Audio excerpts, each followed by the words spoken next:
This morning's guest had a dream of representing his country in the Summer Olympics.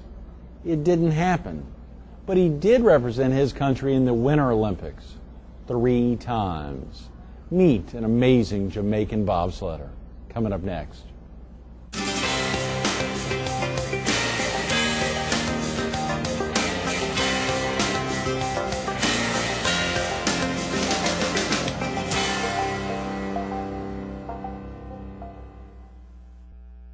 Good morning. Welcome to Carolina People. This morning we're at the Holiday Inn, Hard Rock Parkway. We're focused on Triumph Over Adversity, Part 2. And we're visiting with 3-time Winter Olympian Devon Harris and the author of a motivational speaker. Yes. Thanks again for coming back. Yeah, it's been great, man. Great being with you. It was so great yesterday. I just felt compelled to come back today. And of course, staying at the Holiday Inn, Hard Rock Parkway, and being so close to the Hard Rock Park. I hope you got over there. It's an amazing place. I hope to do that. I haven't done it yet. But get on out there today. That's right. I have to go let my hair done. I'm sure your family will be thrilled to get you on back to New York. Yeah. So we got into a lot yesterday, but there's still a lot of questions that we wanted to highlight. And of course, as we think through the idea of being a motivational speaker, traveling all over the country, traveling around the world, speaking, and of course focusing on staying positive and getting through a lot of tough odds to become successful. One of the big questions I think a lot of folks want to know is, if you weren't a motivational speaker and traveling all over, what do you think you'd be doing? You know, Greg, that's a great question because, 10 years ago, I've been speaking for 10 years now, I didn't even know that such a thing existed, a motivational as being speaker. A motivational speaker, right. Yeah. My big goal growing up was to be an Army officer, and I'm 21 years old. I woke up one morning. I'm about a year out of Sandhurst, the British equivalent of West Point, right. And I'm going, well, I'm a motivational speaker. I'm a Army officer now.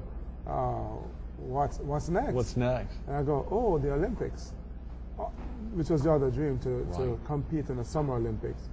And so the next thing I know is that I'm a Winter Olympian.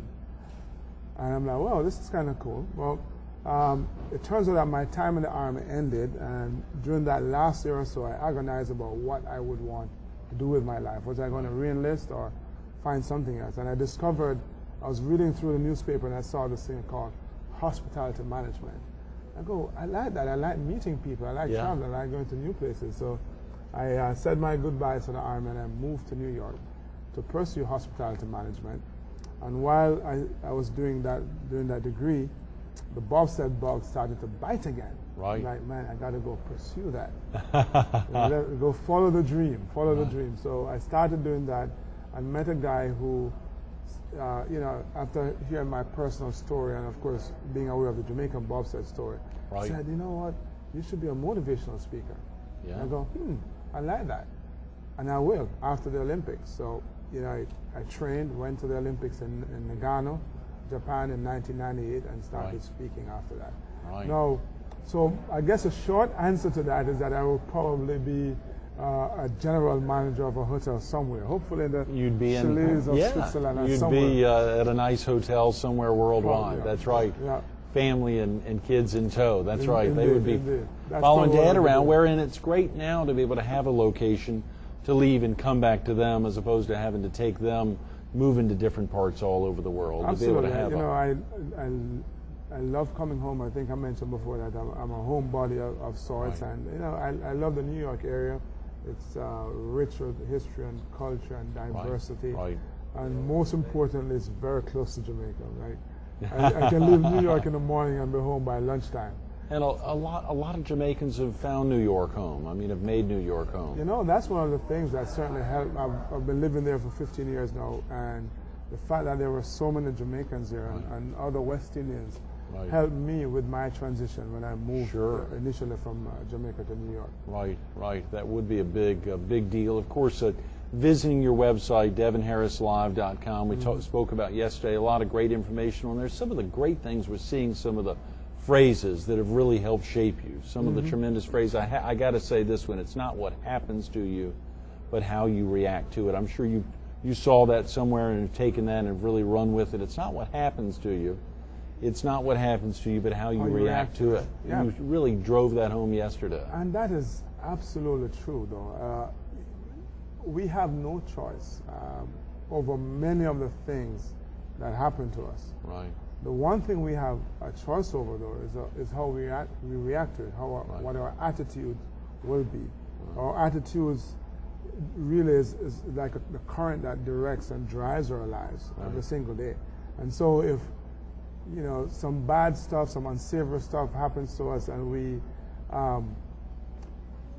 focus on that and delve only into that, as opposed to adopting a positive attitude, adopting a sunny outlook, and go and look on the benefits. You know, somebody said, you know, for every adversity there's an equal or greater seed of benefit. Right. And the challenge with most of us is that all we can focus on is adversity. Oh yeah. And if we, you know, and so one of the challenges that I have, and certainly one of the mantle of shoulder, is trying to get people to stop looking on the adversity, start focusing more on the benefits. You highlighted yesterday the HTC Real Kids, and that they have done a tremendous job of not focusing on their adversity, but really focusing on the benefits. For viewers who weren't with us yesterday morning, just share real quick about what you were here for last Thursday here at the Holiday Inn, Hard Rock Parkway, and who you were speaking to, the HTC Real Kids Luncheon. You know, extraordinary examples of leadership, these kids are called, and it is so true. It's amazing to sit and listen to some of the stories of adversity and the perseverance that was required for them in their young lives to triumph over that adversity. You know, it's heart-wrenching, it's tear-jerking, and the thing that impressed me most about these kids was their level of maturity. They were wise beyond their years, and how they took, you know, would say, take life by the horn, right? They really steered into those challenges and said, yes, I can. Yes, I will overcome. No, I'm not going to be a disillusioned crybaby. I'm going to pick myself up, brush myself off, and get going. And that's what they did. Absolutely. And it is tremendous to think about the idea. These were just kids that were highlighted here in the county, a county this large. Think about all the amazing kids that aren't highlighted, that weren't found leading up to this event. Horry Telephone Cooperative does an amazing job, obviously, but there's so many other great kids that are out there, and a lot of kids that are looking at adversity and just not taking them easily.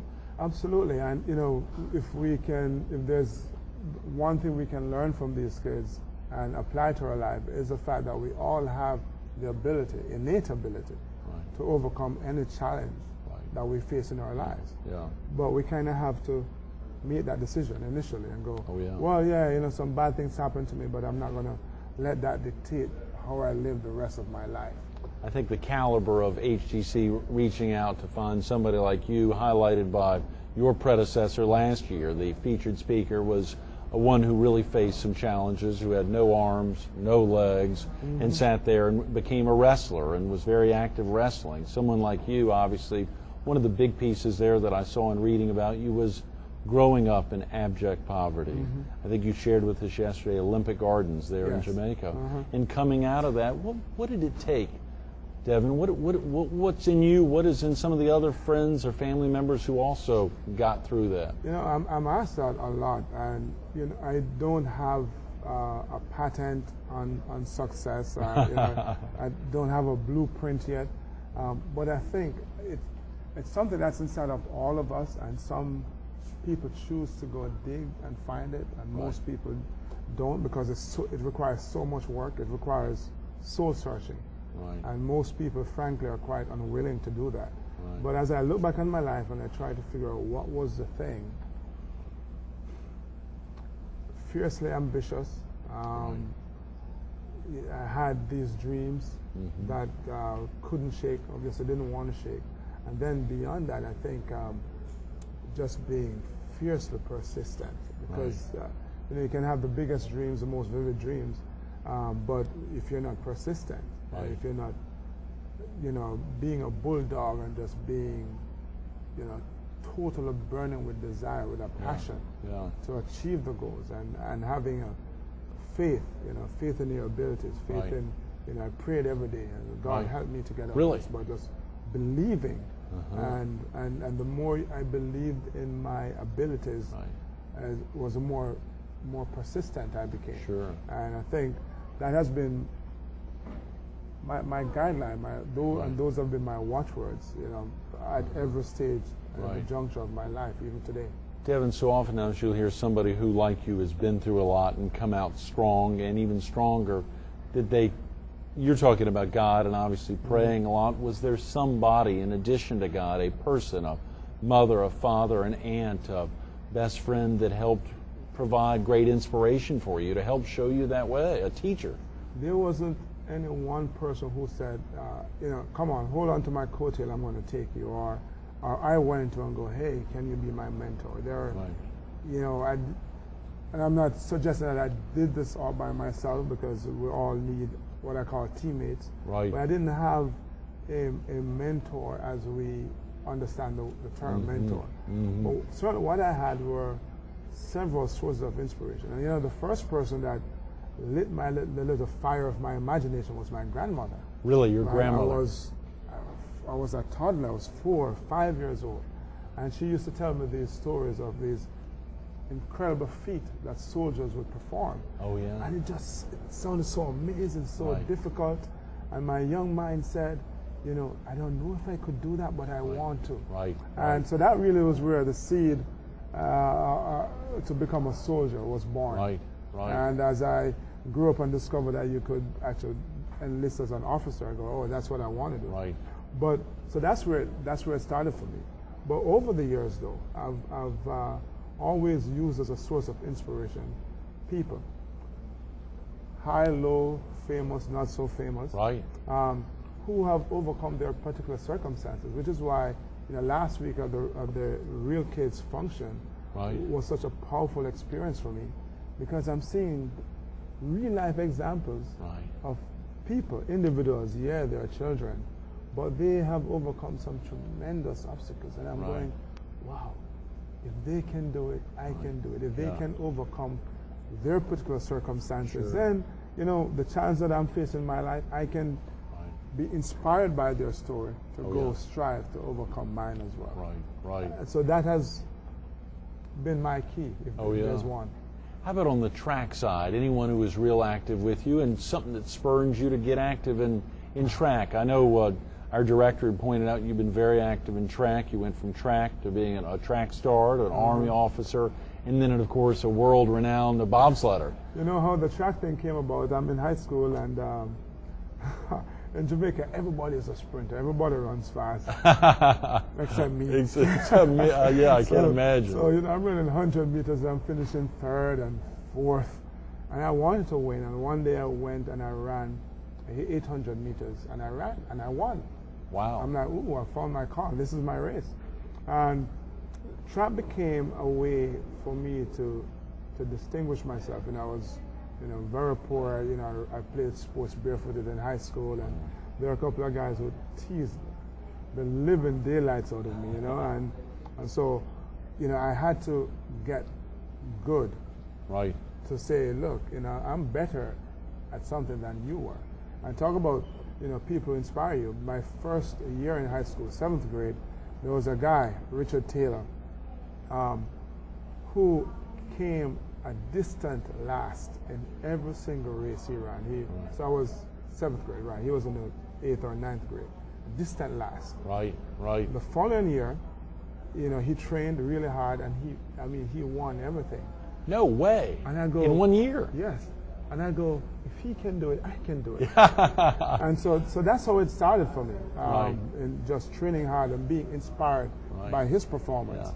And so I got into track and discovered that there's something called the Olympic Games. Oh, yeah. And I go, wow, I want to do that. And the thing that inspired me to go to the Olympic Games, by the way, wasn't even one of Jamaica's Olympic champion. Back in, leading up to the Olympics in 1980, ABC Sports had a series they called Road to Moscow.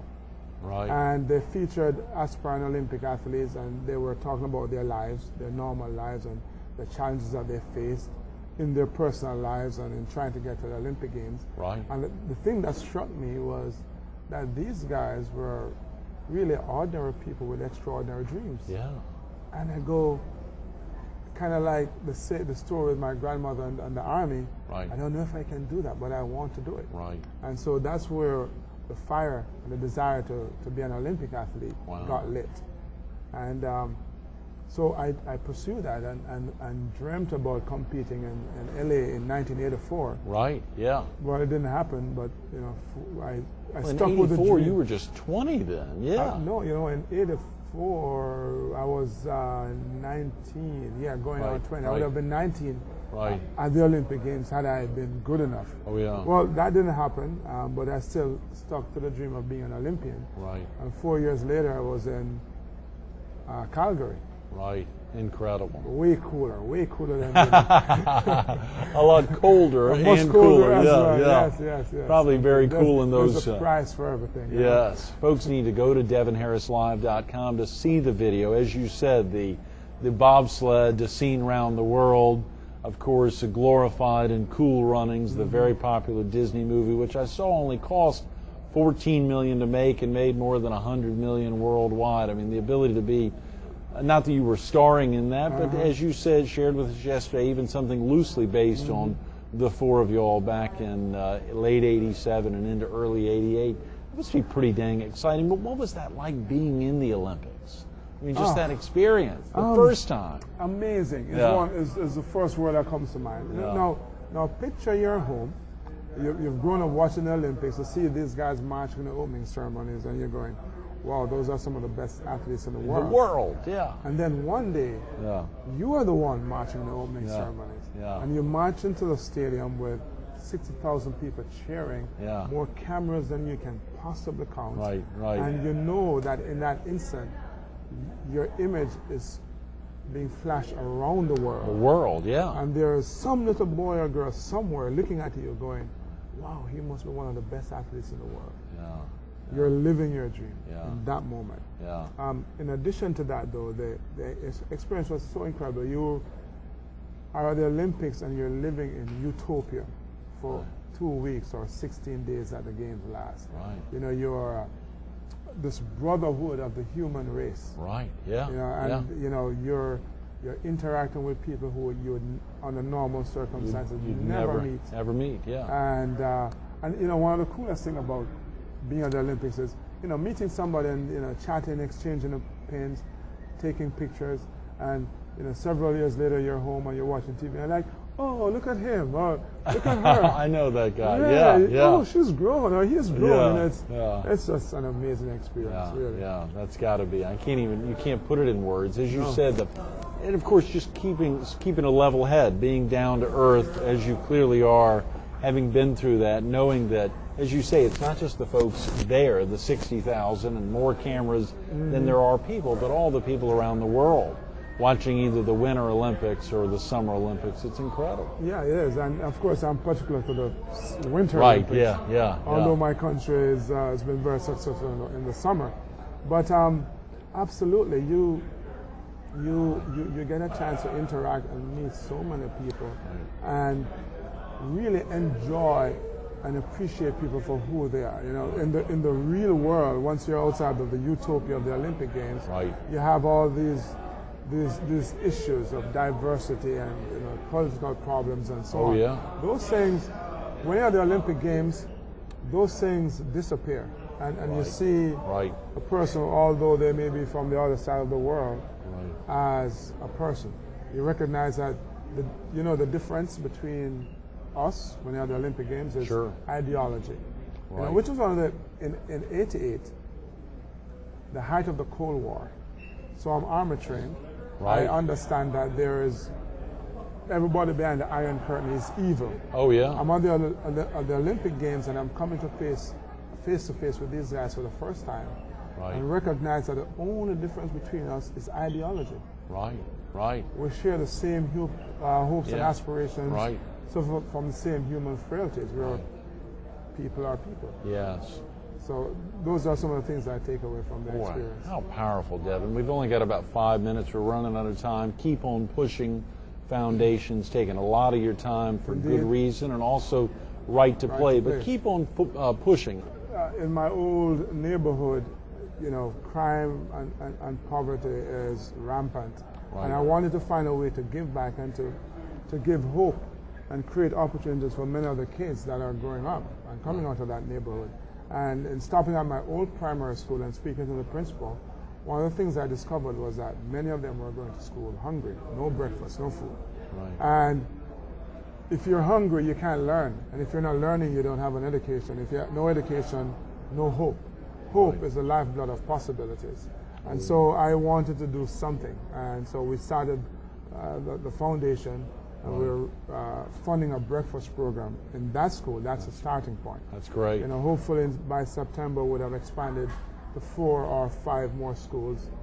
They're in Jamaica, close by. In my old neighborhood. Olympic Gardens. Olympic Gardens. Wow. And then hopefully, develop it beyond that. But right now, the focus is on feeding these kids, and we actually have this grand dream of building a local bakery.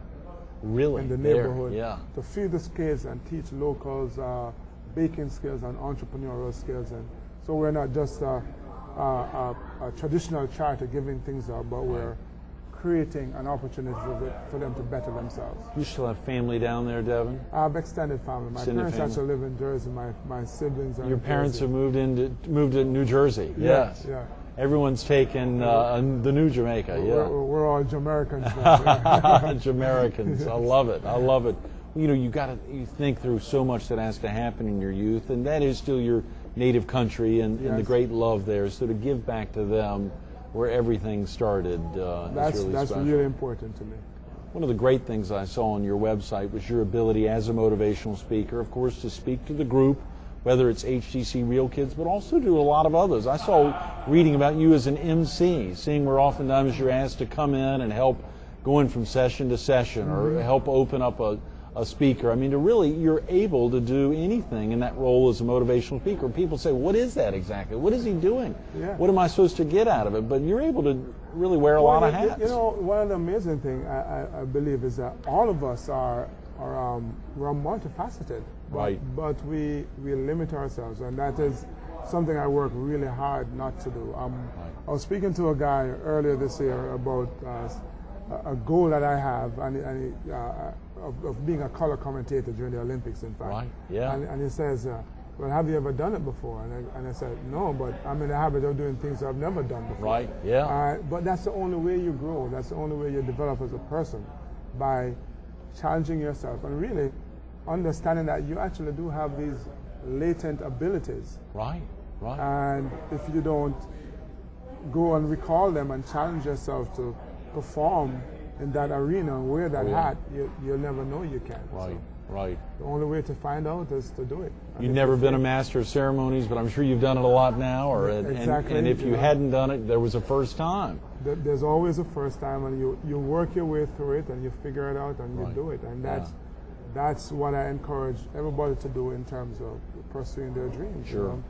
You've never done it before, but it's okay. Oh, yeah. There was a time when you had never walked before. Right. Where you don't go, oh, I've never walked before. I don't think I can do that. I'm going to sit right here. You got up and you got busy until you figured it out. Right. It's the same with everything else. Oh, yeah. So oftentimes folks are sitting out in the crowd just saying, I'm thankful it's not me having to be up there talking to everybody. So I'm sure it is a lot. No, you know what, though?